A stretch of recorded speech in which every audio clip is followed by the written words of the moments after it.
Hello Year 7, it's Mrs Tansley from the PE department. In this video you are going to learn what you need to know for the winter term PE exam. You will need a piece of paper and a pen to make some notes.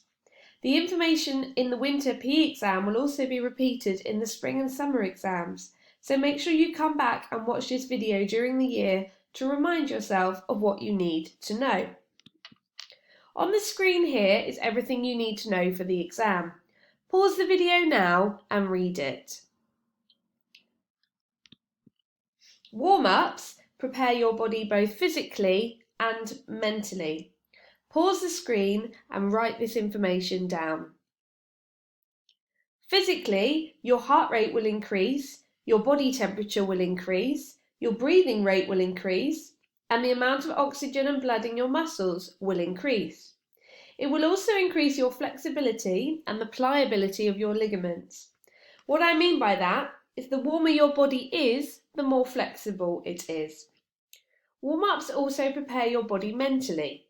A good warm-up will focus your mind and mentally prepare you for the game. There are 4 phases of a warm-up.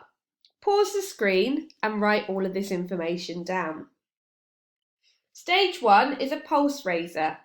This is where you increase your heart rate. It can be done in lots of different ways, but 2 examples are jogging or star jumps. Stage 2 is stretching. You can do static stretching whilst you are still or dynamic stretching when you are moving. Stage 3 is mental preparation. This could be done on your own or in a team talk. It gives you the time to focus on the upcoming challenges of the game. Stage 4 is skill practice.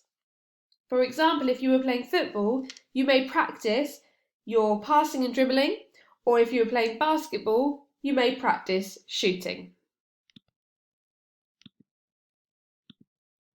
Cool downs take place at the end of your training session. Pause the screen and write this information down. Cool downs take place so you can lower your heart rate, lower your breathing rate, and remove the waste products from your body like lactic acid and carbon dioxide. Cool downs also prevent DOMS, which stands for Delayed Onset of Muscle Soreness. You know you have DOMS when the next day after training your body feels achy and your muscles hurt, so doing a cool down can reduce the chances of that happening. A good cool down will consist of 2 phases, pulse lowering and stretching. Okay, now we're going to move on to the muscles. There are 11 muscles you need to know. Pause the screen now and write them down. Next to each muscle, write down where it is found in your body. Pause the video and do that now.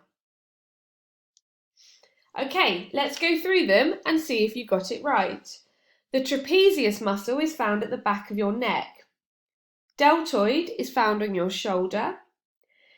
Your pectorals, there are 2 of them, they're on your chest. Your bicep is on the front of your arm and your tricep is on the back. They work as a pair. When one contracts and works, the other relaxes. Your latissimus dorsi is on your back. It's a large muscle and it covers a lot of your back. Your abdominals are on your front, covering your stomach. Your gluteus maximus is the muscle in your bottom.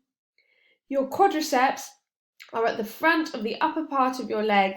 Your hamstring is at the upper part of the back of your leg. These 2 work as a pair too.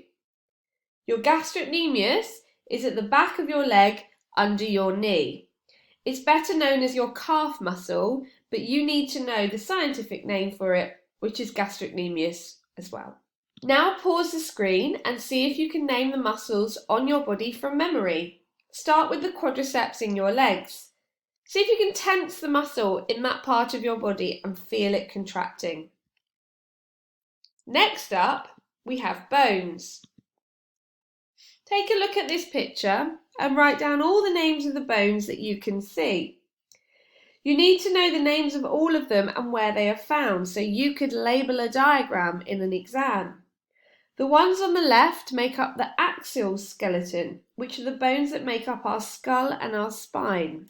The ones on the right make up the appendicular skeleton, which are all the bones that attach onto the central part of our body.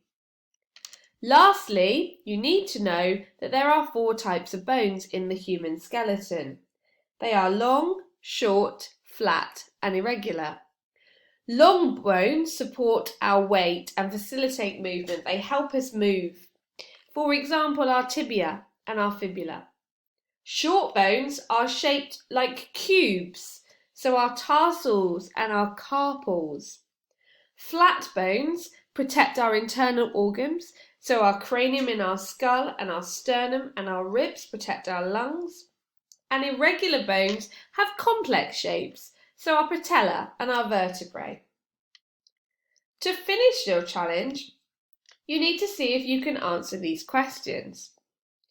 Try to answer them without looking back at your notes. The answers are on the next slide, so pause the screen now and press play once you've finished the questions.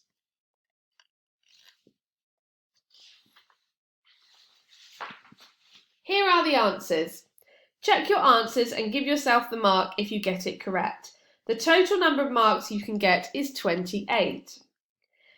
This is the end of the video for the winter term PE exam revision. Use your notes and this video to revise for the exam, and good luck.